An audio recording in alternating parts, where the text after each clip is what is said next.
Historia del ejercicio físico y el deporte. Edad contemporánea. La gimnástica en España.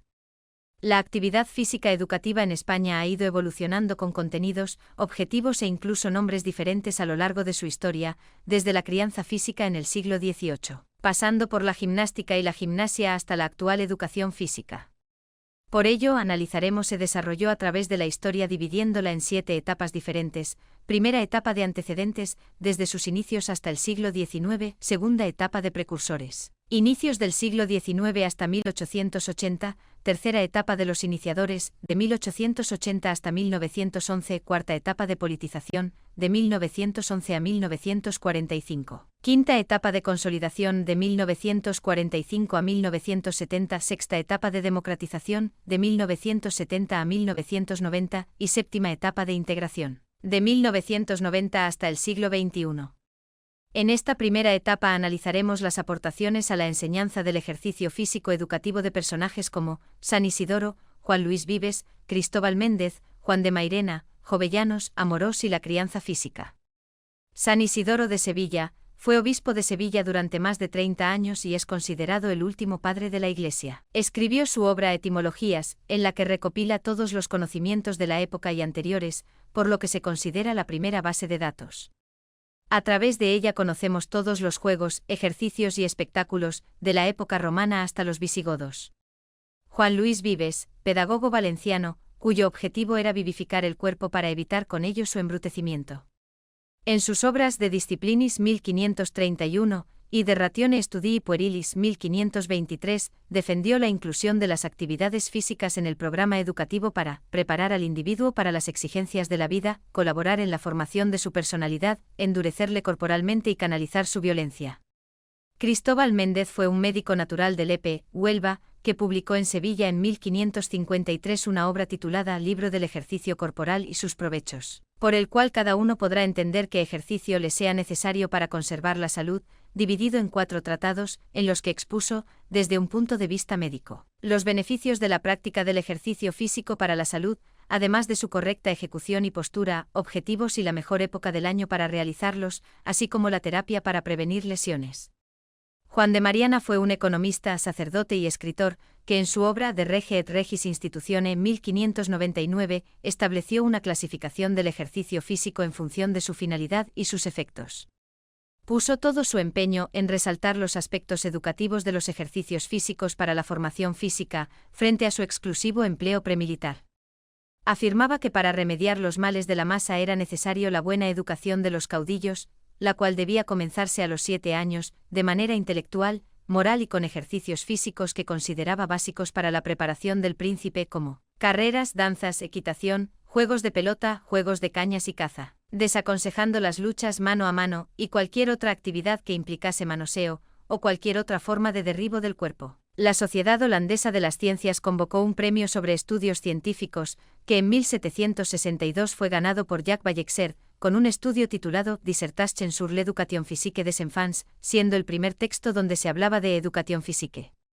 Sin embargo, su traductor al castellano en 1787 por Eugenio Llaguno Amírola, apodado Patricio de España, no fue muy acertada traduciendo el término como crianza física, denominación con la que durante todo el siglo XVIII se denominó a la educación física en España. Pablo de Olavide, como ministro de Carlos III, fue responsable de que el Estado asumiera la educación de los ciudadanos. Hasta 1759 la enseñanza pública era benéfica y patrimonio de la Iglesia, puesto que los hijos de los nobles se educaban en sus casas, pero a partir de esta fecha el Estado asume competencias educativas como servicio público. Frente a la autoridad de la Iglesia, regalismo y expulsión de los jesuitas en 1767. Pablo de Olavide, siendo superintendente de las nuevas poblaciones, asistente de Sevilla e intendente del Ejército de Andalucía, aprobó en 1767 un plan de reforma de la enseñanza superior aplicable a todas las universidades de España. Su proyecto de reforma de los estudios superiores estaba fechado el 12 de febrero de 1768. Fue sometido al Consejo de Castilla y apoyado por el fiscal Campomanes, siendo confirmado por cédula real del 22 de agosto de 1769. Gaspar Melchor de Jovellanos, la preocupación de Gaspar Melchor de Jovellanos como ilustrador por la educación corporal tenía un marcado carácter utilitarista, puesto que consideraba que la prosperidad del Estado dependía de la riqueza de sus miembros, la cual solo se podía conseguir mediante el uso correcto de las capacidades corporales en la búsqueda de controlar y manejar la naturaleza, para conseguir un rendimiento que repercutirá en la riqueza del individuo y por lo tanto del Estado. Para él, la crianza física tenía por objeto la perfección de los movimientos y acciones naturales del hombre, y este objeto constaba de 3 dimensiones: mejorar la fuerza, la agilidad y la destreza de los ciudadanos. También propuso que se establecieran competiciones a nivel de todo el país en diferentes modalidades atléticas. En su obra Memoria sobre la educación pública, plantea que la educación corporal debía ir dirigida a la mejora de 3 cualidades: fuerza, agilidad y destreza. Y en su Tratado Teórico Práctico de Enseñanza, recomienda la enseñanza y ejercicios para la educación de las acciones naturales del hombre como andar, correr, trepar, mover, levantar pesos, forcejear, luchar e incluso el buen uso de los sentidos. En Memoria sobre la policía de los espectáculos y diversiones públicas y su origen en España, 1791, realiza un detallado informe sobre los juegos y actividades físicas que se practicaban desde antiguo en las provincias españolas. Presentó en 1809 ante la Junta Suprema de Gobierno el proyecto educativo Bases para la formación de un Plan General de Instrucción Pública, en donde muestra un concepto dinámico del ejercicio corporal y define con claridad que, sin gimnasia no se podrán formar ciudadanos ágiles, robustos y esforzados, considerándola como el esclarecimiento de la razón humana en el uso de las fuerzas físicas. En su obra Plan para la educación de la nobleza y clases pudientes españolas, señala que los colegiales han de estudiar, además de las materias tradicionales, baile, esgrima y equitación, y que los ejercicios debían regirse por los principios contenidos en el Tratado de Crianza Física Fanchieri, Emilio Rousseau, y en las obras de Locke. Durante el siglo XVIII en España como en otros países, hubo un gran interés de los médicos por el empleo de la crianza física, como medio para mejorar la calidad de vida de los niños y niñas, especialmente de los médicos que trabajaban con huérfanos en instituciones benéficas de poca salubridad, mala alimentación y muy masificados, lo que provocaba una gran mortandad en la infancia. Muchos de esos médicos comenzaron a escribir libros en los que resaltaban los beneficios de las actividades físicas al aire libre como medio para mejorar la vida de esa infancia. Lorenzo Hervás y Panduro fue un jesuita natural de Cuenca, que llegó a ser profesor del Real Seminario de Madrid, y por la expulsión de la Compañía de Jesús de España, marchó a Italia, en donde escribió unos 90 libros y se convirtió en el bibliotecario del Papa.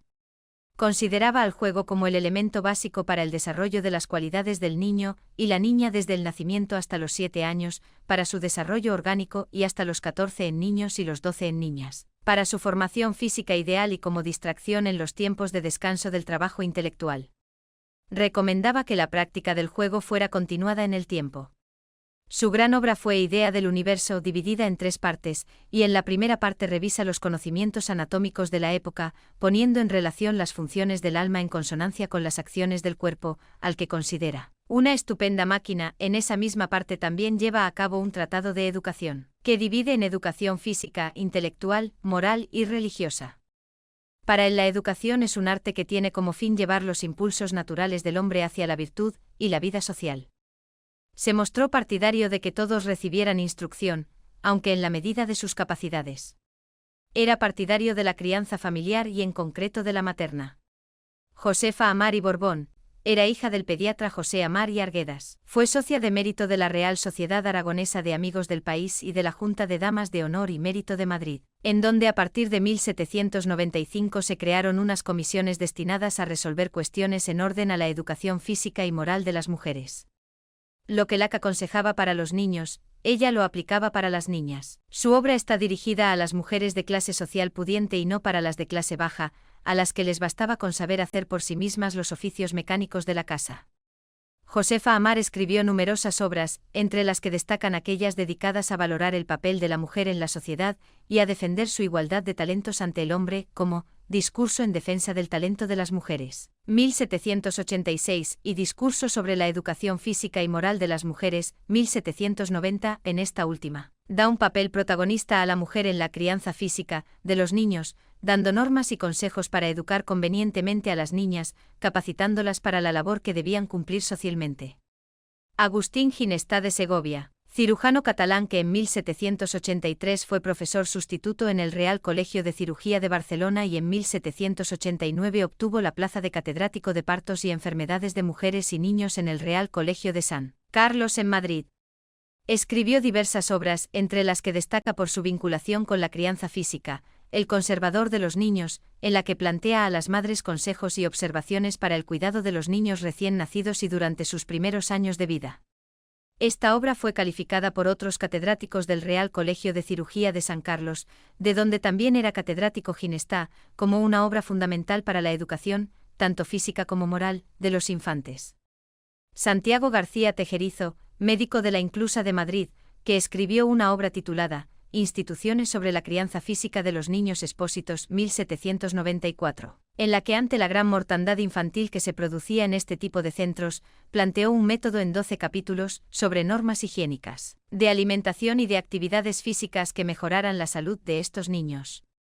En el capítulo 4 de esta obra, sobre las cosas necesarias a la conservación de la salud de los niños, del ejercicio y el movimiento, plantea que solo se debe dejar hacer ejercicio cuando el estómago está más vacío y nunca recién comido, y que su duración deberá estar en relación a la edad del niño y a la estación del año, y en su capítulo 11 habla del uso de los baños y lavatorios del cuerpo en la infancia.